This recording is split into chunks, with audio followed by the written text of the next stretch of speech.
tonight. 911, what is the address of your emergency?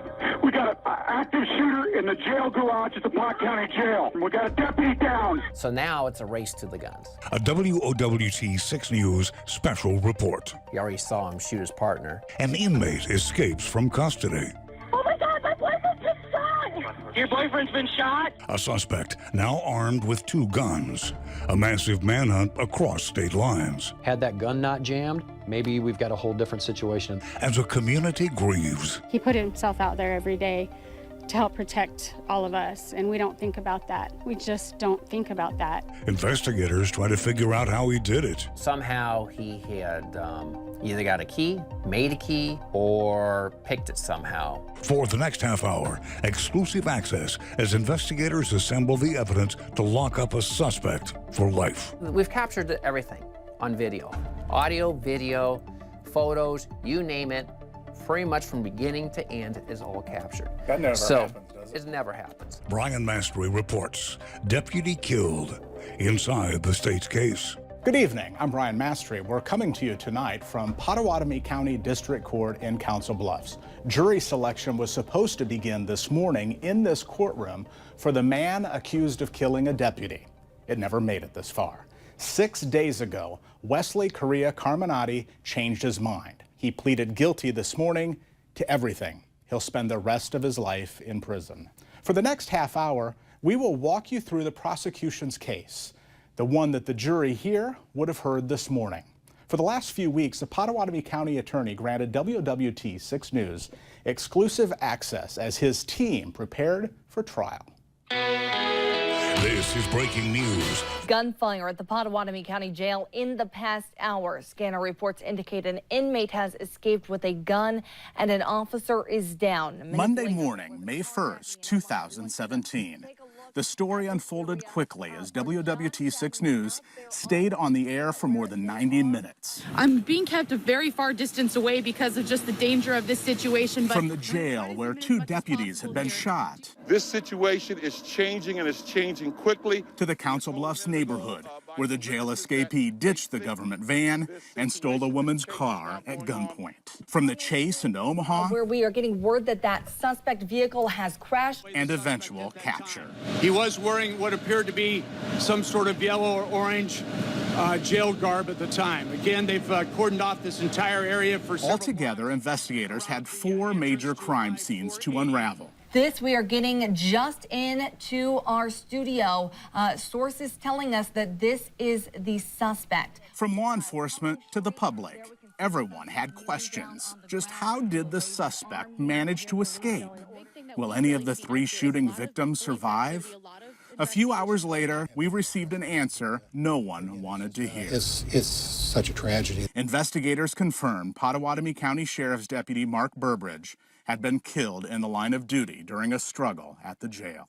The loss of Deputy Burbridge and the, just the injury to Deputy Morgan is, like I say, it still kind of hasn't sunk in. The evidence is overwhelming. A few weeks ago, WOWT 6 News caught up to Potawatomi County Attorney Matt Wilbur and some of his team for an inside look as they put the finishing touches on the case that would go to the jury. You hear about, sometimes agencies being territorial. I saw none of that in this case. I mean, they were very cooperative, very collaborative. Basically, everybody was like, what can we do? And I understand when law enforcement loses one of its own. I mean, it's an all hands on deck.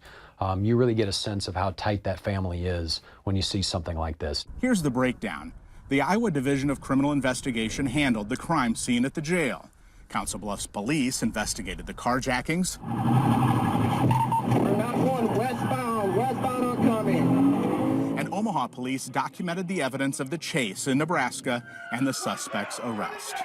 Let's start at the beginning. It's 9:06 in the morning, May 1st. From the jail security video, we see Deputy Pat Morgan and Deputy Mark Burbridge walking into the Potawatomi County Jail with their assignment. 5 minutes later, they leave with 2 inmates, a female and male, headed to court for different cases. The man is unknown to most of us. In a couple of hours, that will change as he'll become the subject of an intense manhunt. He can be as smug and lippy as he wants, but he's going to get to think about it for 30 years. That's how County Attorney Matt Wilbur reacted that morning after Wesley Correa Carminati's verbal outburst in Spanish targeted the victim's family in court. Pottawatomie County Chief Deputy Attorney John Jacobmeyer watched from the court as well as the judge sent Correa to prison for 30 years. And then it was up to Deputy Morgan and Burbridge to escort him back to jail. I walked down behind Correa and those two, and I saw him turn the corner. And I didn't know that was going to be the last time I ever saw him alive. And then all of a sudden I get a phone call that, I had very little information. It's just, there's been a shooting, we have an officer that's been hit, and Correa is escaped from the jail. I mean, now, of course, we're like, where's he going? What's he going to do? I immediately called the victim advocate, who still had the family, with her at the time. And so she kind of locked them down, said, don't go. I mean, we have no idea. What's he escaping? Is he coming back to the courthouse? Here's what the 4 security cameras captured in the Pottawatomie County Jail Sallyport. At 10:55, Deputy Pat Morgan pulls into the secure area with the same 2 inmates they left with earlier. They both go back, and then Pat grabs the female prisoner. Deputy Morgan leads the way to booking and the jail itself. Mark is going to escort Correa, and go right behind them, and that's the plan. What he doesn't know is he's already unshackled himself. Correa Carminati had both his hands and legs free. What Pat doesn't see as he's walking in front of her is right here, is that Correa, when he unlocks that door, Mark, Correa smashes that door at him and comes out swinging with the shanks. And he's going for the head and he's going for the neck. Deputy Morgan hears the struggle and runs to the back of the van to help Deputy Burbridge. The deputy's guns are in the van. The van's doors are unlocked. Right now you got Correa getting in the van, and you've got Pat trying to stop him. They know they've got their guns up there. They know the guns are in there, and all of a sudden, the doors are open. So now it's a race to the guns. So you're going to see Mark start running around the front of the van, and what he's trying to do is to get that gun before Correa. Pat's trying to stop Correa from getting the guns. We see right there, Mark grabbing the passenger door. He opens up the door. Right now, it's a race to the gun, and that's when he gets shot. Deputy Burbridge had been shot in the head. The inmate then uses his leg to keep Deputy Morgan from getting the guns. He already saw him shoot his partner, and he's got that gun pointed at him right now. So his hands are going to go up, and he starts backing up right there. And he gets shot, and you can see Correa's leg sticking out. Deputy Morgan is hit in the stomach and falls against the wall.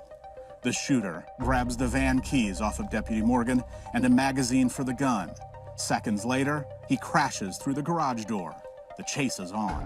Coming up, it was pretty clear to us that the plan was set into motion the day that he pled guilty. Investigators weigh in on where the suspect got the shank and how he escaped the cuffs. So we've got the ability to show a particular point of view. See why the latest in technology lessens the chances of missing something at a crime scene. We jammed a gun, switched guns. Plus, the discovery with the guns that likely led to lives saved. When Brian Mastre reports deputy killed inside the state's case returns.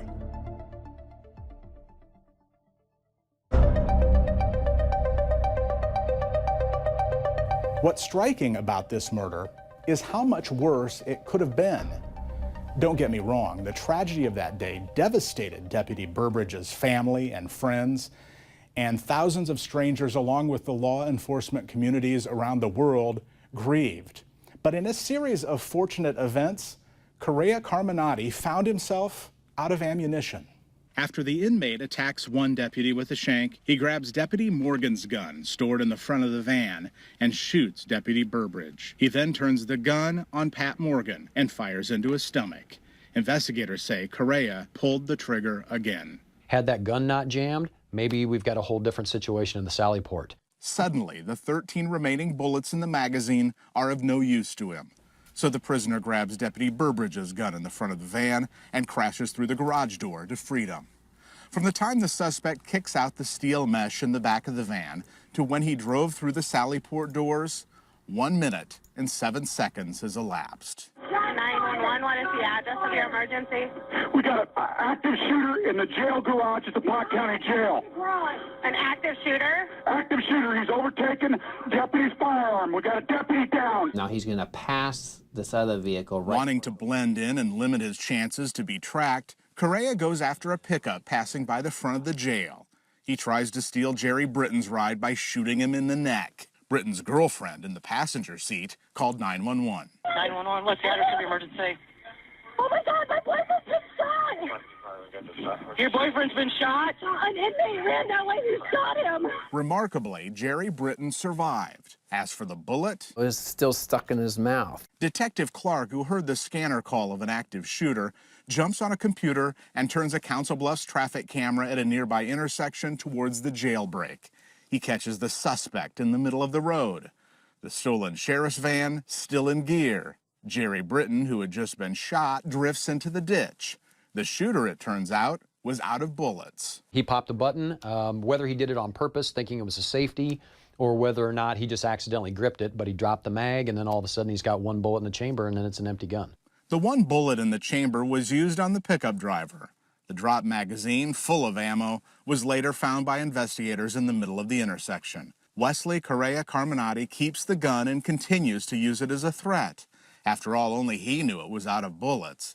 A few blocks later, he swaps the jail transport van at 25th and Avenue I in Council Bluffs and carjacks a woman's black Nissan.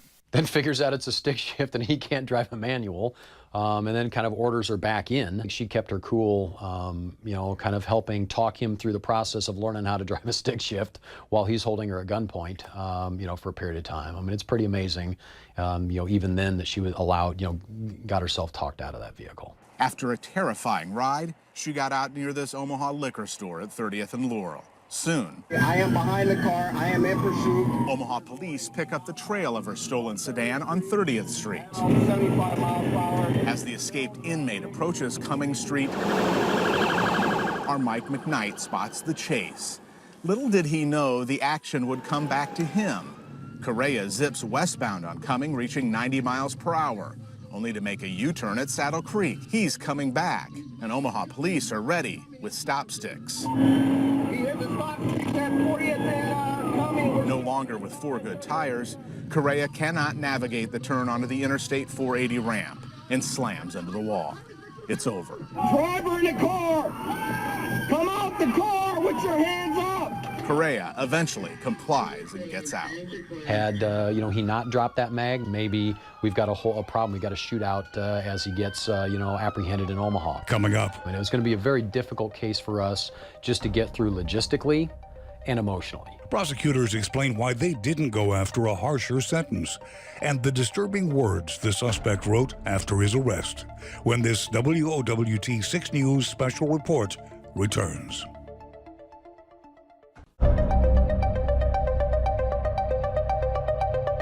It's been just 106 days since Omaha police arrested the suspect.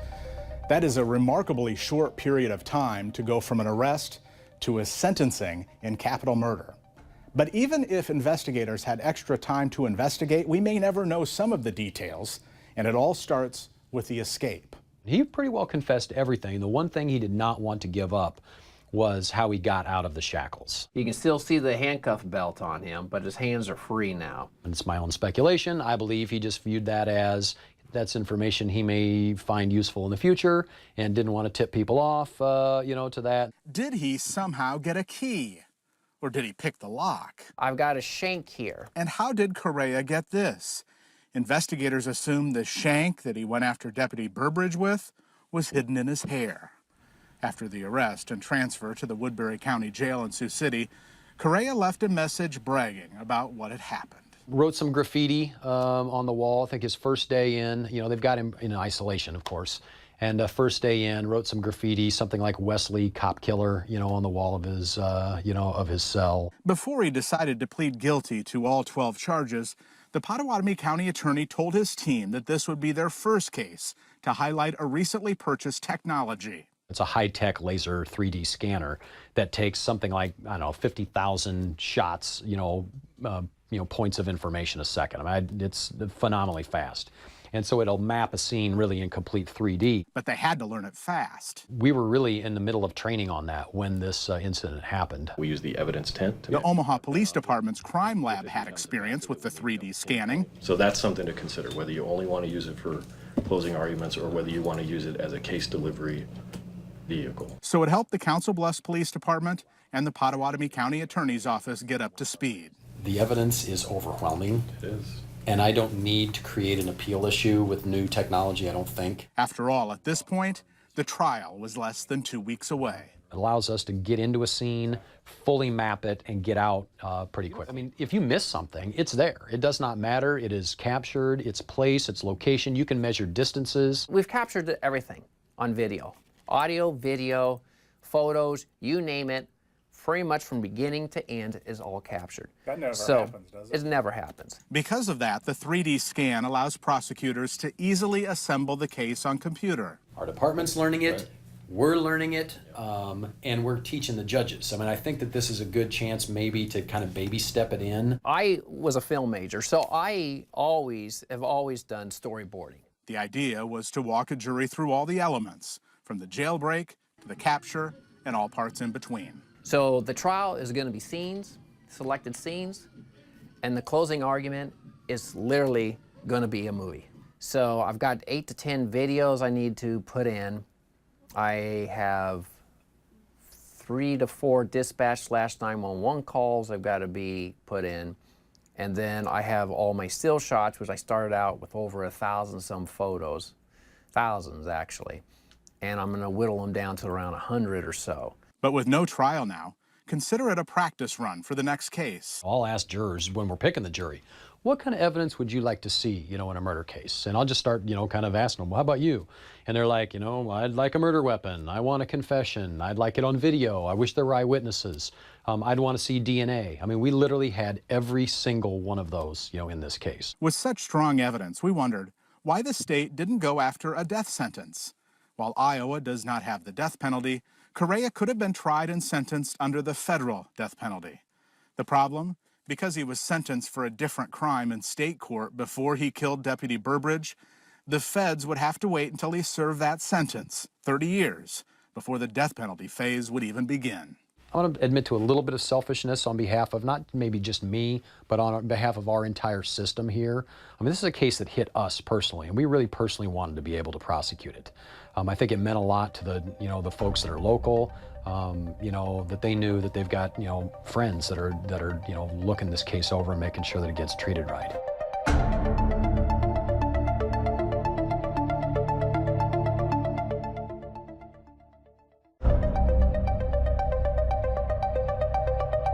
The state wanted this case tried in Potawatomi County, where the murder took place. After all, Deputy Burbridge had been in the courthouse, had been in this courtroom a short time before he was killed. Prosecutors worried if they could keep their emotions in check during the trial, because Deputy Mark Burbridge was more than a colleague, he was their friend. Since Wesley Correa Carminati pled guilty to all the charges this morning, they didn't have to test it. How do you plead to that charge? Guilty or not guilty? Guilty. The 24-year-old will be spending the rest of his life at the Iowa State Penitentiary. In Iowa, life means life. If we'd have had the death penalty, we'd have certainly looked at seeking it in this case, but we don't. But life means life. It means you get carried out of prison in a box, and I wanted to be able to say that I could guarantee that. He taught me how to be caring, independent, and strong. To sum it all up, he was a great cop, but an amazing dad. I love you more than anything in the world, and I'm gonna miss you until the day I die. You and I were gonna do a lot together, but I don't always remember you by what we couldn't do together. I instead wanted to thank you for everything that you gave me. He was your hero when he was wearing that badge and uniform, but he was our hero every day, whether he was in a uniform or not. We love you so, so much, Dad. A lot of people tell me how much of a hero he was because of what he did for the community, and I agree, he was a hero, my hero. But not because he risked his life for the safety of others, but because he protected me from the monsters under the bed to the ones that walk the streets.